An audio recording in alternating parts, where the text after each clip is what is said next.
Bonjour à vous, une nouvelle recette aujourd'hui pour vous permettre de cuisiner le petit artichaut violet. Alors nous allons le cuisiner en beignet. Vous allez voir la préparation à la fois de l'artichaut et de la pâte. Ce plat ravira à coup sûr tous vos convives. Pour cette recette, il vous faudra 8 petits artichauts violets et pour la pâte à beignet, 125 g de farine, une cuillère à soupe d'huile d'olive, 2 œufs, 20 centilitres de lait, 20 g de fromage râpé, italien de préférence. Vous pouvez prendre du parmesan, mais moi je préfère le pecorino romano sec à râper, du sel et du poivre. Pour préparer l'artichaut, vous commencez par couper le pied à environ 2-3 cm. Ensuite, vous enlevez les premières feuilles qui sont relativement dures.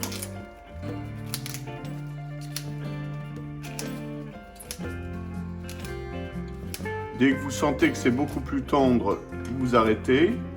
Vous épluchez le pied et le bas, le cœur de l'artichaut, afin d'obtenir quelque chose d'assez régulier.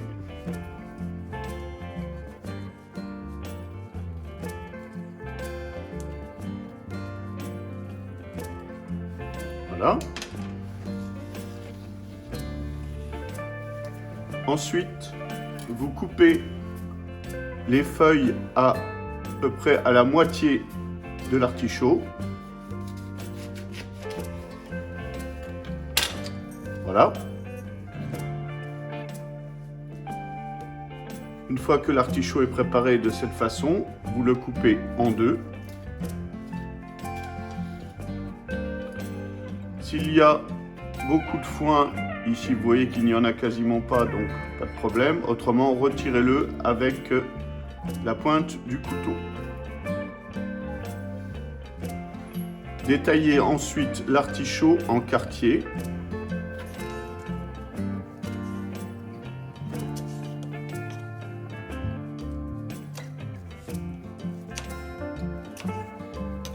Et surtout, préparez un récipient avec de l'eau citronnée pour éviter que l'artichaut ne noircisse. Renouvelez l'opération sur l'ensemble des 8 têtes d'artichaut. Voilà, l'ensemble des artichauts sont préparés. Nous allons maintenant passer à la préparation de la pâte à beignet. Pour préparer la pâte à beignet, il nous faudra 125 g de farine, 2 œufs. On aura pris soin de séparer le jaune du blanc, une cuillère à soupe d'huile d'olive, 20 centilitres de lait et 20 g environ de parmesan ou d'un fromage à râper italien plus ou moins fort selon vos goûts. J'incorpore à la farine le lait, les œufs,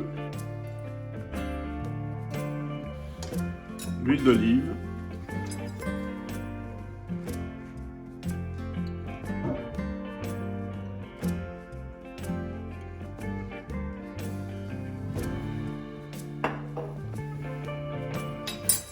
et je mélange le tout jusqu'à obtenir une pâte homogène en évitant qu'il reste des grumeaux. C'est pourquoi il vaut mieux utiliser un fouet.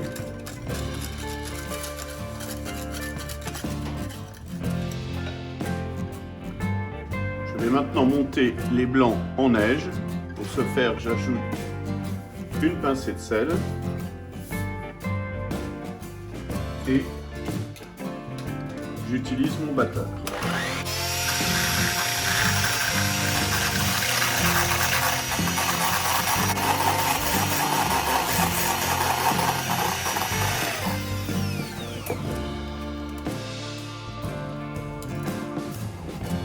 Voilà, les blancs sont bien fermes. Il suffit maintenant d'incorporer le fromage râpé avec les blancs en neige dans le reste de la pâte. Vous obtenez ainsi une pâte homogène. Notre préparation est maintenant terminée. La pâte et les artichauts sont prêts à être cuits. J'ai préparé ma casserole avec un fond d'huile, environ 1 cm d'huile, que je mets à chauffer. Et j'ai égoutté les artichauts et je vais les plonger dans la pâte. Ça permettra qu'ils soient parfaitement enrobés.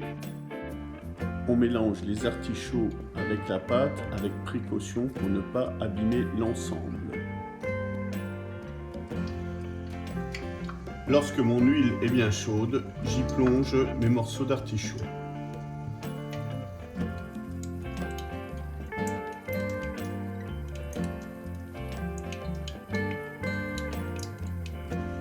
Il ne faut pas que l'huile soit trop chaude pour que l'artichaut ait le temps de cuire complètement. Il faudra les retourner plusieurs fois pendant la cuisson jusqu'à ce qu'ils soient bien dorés.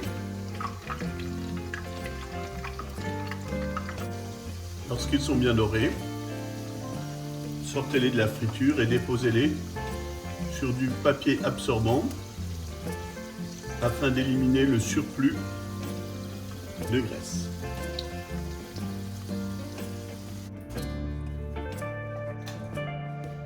En fin de cuisson, le reste de la pâte, vous l'incorporez simplement dans la friture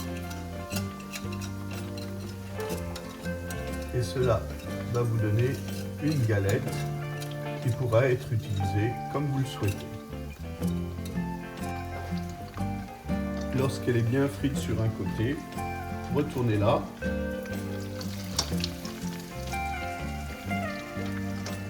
Vous obtenez une galette croustillante qui vous permettra notamment à l'apéritif de l'utiliser comme toast. Notre recette est terminée. Je vous souhaite une bonne dégustation de ces succulents beignets d'artichaut. À la prochaine fois.